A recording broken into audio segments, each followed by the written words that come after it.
Hi hello ಎಲ್ಲರಿಗೂ ನಮಸ್ಕಾರ. Welcome back to my YouTube channel. ನಾನಿವತ್ತು ನಿಮಗೆ ಹಿದಕಿದ ಅವರೆಕಾಳು ಮತ್ತು ಕಡಲೆಕಾಳು ಸಾಂಬಾರು ಮಿಕ್ಸ್ ಸಾಂಬಾರು ಯಾವ ರೀತಿ ಮಾಡೋದು ಅಂತ ತಿಳಿಸ್ಕೊಡ್ತೀನಿ ಬನ್ನಿ. ಫಸ್ಟ್ಗೆ ನಾನಿಲ್ಲಿ ಅರ್ಧ ಈರುಳ್ಳಿಯನ್ನು ತೊಗೊಂಡಿದ್ದೀನಿ ಮತ್ತು 2 ಟೇಬಲ್ ಸ್ಪೂನ್ ಕಡಲೆಕಾಳು ಮತ್ತು ಒಂದು ಸ್ವಲ್ಪ ಶುಂಠಿ ಮತ್ತು 1 ಗೆಡ್ಡೆ ಬೆಳ್ಳುಳ್ಳಿಯನ್ನು ತೊಗೊಂಡಿದ್ದೀನಿ ಮತ್ತು ಸ್ವಲ್ಪ ಕೊತ್ತಂಬರಿ ಸೊಪ್ಪನ್ನು ತೊಗೊಂಡಿದ್ದೀನಿ ಮತ್ತು ಸ್ವಲ್ಪ ತೆಂಗಿನ ತುರಿಯನ್ನು ತೊಗೊಂಡಿದ್ದೀನಿ, 3 ಲವಂಗ ಮತ್ತು ಸ್ವಲ್ಪ ಚಕ್ಕೆಯನ್ನು ಸೇರಿಸ್ಕೊಂಡಿದ್ದೀನಿ ಮತ್ತು 1 ಟೊಮೊಟೊನ ಸಹಿತ ಕಟ್ ಮಾಡಿ ಸೇರಿಸ್ಕೊಂಡಿದ್ದೀನಿ. ಇವಾಗ ಇದನ್ನೆಲ್ಲ ಒಂದು ಮಿಕ್ಸಿ ಜಾರ್ಗೆ ಹಾಕ್ಕೊಂಡು ಚೆನ್ನಾಗಿ ಇದನ್ನು ರುಬ್ಕೋಬೇಕಾಗುತ್ತೆ. ಫೈನ್ ಪೇಸ್ಟಾಗಿ ರುಬ್ಕೋಬೇಕು. ತುಂಬ ತರಿಯಾಗಿದ್ದರೆ ಚೆನ್ನಾಗಿರೋದಿಲ್ಲ, ತುಂಬ ಫೈನ್ ಪೇಸ್ಟಾಗಿ ಚೆನ್ನಾಗಿ ರುಬ್ಕೋಬೇಕಾಗುತ್ತೆ. ಇನ್ನೂ ಯಾರು ನನ್ನ ಚಾನಲ್ನ ಸಬ್ಸ್ಕ್ರೈಬ್ ಮಾಡ್ಕೊಂಡಿಲ್ಲ ಪ್ಲೀಸ್ ಬೇಗ ಹೋಗಿ ಸಬ್ಸ್ಕ್ರೈಬ್ ಮಾಡ್ಕೊಳ್ಳಿ ಅಂತ ಕೇಳ್ಕೊತೀನಿ. ನೋಡಿ ಇಲ್ಲಿ ಇವಾಗ ಇದ್ಕಿದ ಅವರೆಕಾಳು ಮತ್ತು ಕಡಲೆಕಾಳು 2 ಮಿಕ್ಸ್ ಕಾಳನ್ನು ತೊಗೊಂಡಿದ್ದೀನಿ ಇವಾಗ ಸ್ಟವ್ ಹಚ್ಚಿ ಒಂದು ಕುಕ್ಕರನ್ನು ಇಟ್ಟು ಕುಕ್ಕರ್ಗೆ ಒಂದು 3ರಿಂದ 4 ಟೇಬಲ್ ಸ್ಪೂನಷ್ಟು ಆಯಿಲನ್ನು ಹಾಕೋಬೇಕಾಗುತ್ತೆ. ಆಯಿಲ್ ಬಿಸಿ ಆದಮೇಲೆ ನಾನಿಲ್ಲಿ ಅರ್ಧ ಈರುಳ್ಳಿಯನ್ನು ಕಟ್ ಮಾಡಿ ಅದನ್ನು ಸೇರಿಸ್ಕೊಂಡು ಅದನ್ನು ಚೆನ್ನಾಗಿ ಫ್ರೈ ಮಾಡ್ಕೊತಾ ಇದ್ದೀನಿ. ತುಂಬ ಕಲರ್ ಚೇಂಜ್ ಆಗೋ ತನಕ ಫ್ರೈ ಮಾಡ್ಕೊಳ್ಳೋ ಅವಶ್ಯಕತೆ ಇಲ್ಲ, ಸ್ವಲ್ಪ ಲೈಟಾಗಿ ಫ್ರೈ ಮಾಡ್ಕೋಬೇಕಾಗುತ್ತೆ. ನೆಕ್ಸ್ಟ್ ನಾನಿಲ್ಲಿ ಕಾಳನ್ನು ಹಾಕೋತಾ ಇದ್ದೀನಿ.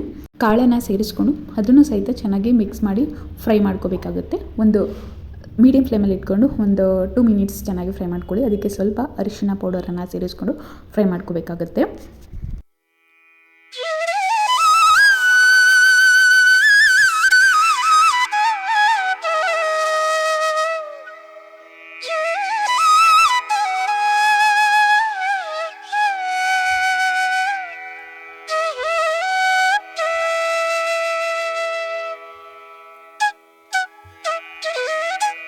ಟೂ ಮಿನಿಟ್ಸ್ ಚೆನ್ನಾಗಿ ಫ್ರೈ ಆದಮೇಲೆ ನಾವಿಲ್ಲಿ ರುಬ್ಬಿಟ್ಕೊಂಡಿರುವಂತಹ ಮಸಾಲೆನ ಸೇರಿಸ್ಕೊಂಡು ಒಂದು ಸ್ವಲ್ಪ ಫ್ರೈ ಮಾಡ್ಕೋಬೇಕಾಗುತ್ತೆ.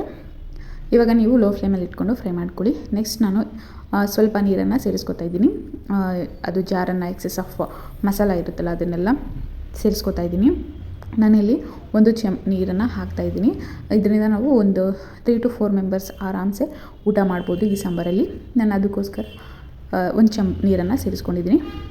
ಇವಾಗ ನಾನು 2.5 ಟೇಬಲ್ ಸ್ಪೂನಷ್ಟು ಮಟನ್ ಸಾಂಬಾರು ಪೌಡರನ್ನು ಸೇರಿಸ್ಕೊತಾ ಇದ್ದೀನಿ. ನೀವು ಮಟನ್ ಸಾಂಬಾರು ಪೌಡರ್ ಇಲ್ಲ ಅಂತಂದರೆ 1.5 ಟೇಬಲ್ ಸ್ಪೂನಷ್ಟು ರೆಡ್ ಚಿಲ್ಲಿ ಪೌಡರ್ ಮತ್ತು 1 ಟೇಬಲ್ ಸ್ಪೂನಷ್ಟು ಕೊರಿಯಂಡರ್ ಪೌಡರನ್ನು ಸೇರಿಸ್ಕೋಬೇಕಾಗುತ್ತೆ.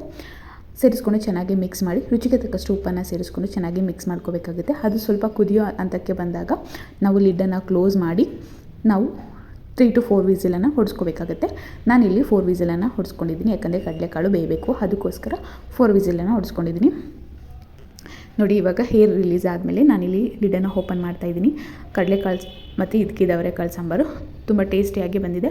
ಅದನ್ನು ಬೇರೆ ಪಾತ್ರೆಗೆ ಶಿಫ್ಟ್ ಮಾಡ್ಕೊಳ್ಳು. ಒಂದು 5 ಮಿನಿಟ್ಸ್ ಅದನ್ನು ಚೆನ್ನಾಗಿ ಕುದಿಸ್ಕೋಬೇಕಾಗುತ್ತೆ. ಕುದಿಸ್ಕೊಂಡು ಇವಾಗ ನೋಡಿ ಸೂಪರ್ ಟೇಸ್ಟಿ ಆದಂತಹ ಇದಕ್ಕಿದ ಅವರೆಕಾಳು ಮತ್ತು ಕಡಲೆಕಾಳು ಸಾಂಬಾರು ರೆಡಿ ಆಗುತ್ತೆ. ಇದನ್ನು ನೀವು ಚಪಾತಿ, ಪೂರಿ, ದೋಸೆ ಮತ್ತು ರೈಸ್ ಮುದ್ದೆ ಜೊತೆ ಸರ್ವ್ ಮಾಡಬಹುದು. ಈ ವಿಡಿಯೋ ಇಷ್ಟ ಆದರೆ ಲೈಕ್ ಮಾಡಿ, ಶೇರ್ ಮಾಡಿ, ಕಮೆಂಟ್ ಮಾಡಿ, ಸಬ್ಸ್ಕ್ರೈಬ್ ಮಾಡ್ಕೊಳ್ಳಿ. Thank you.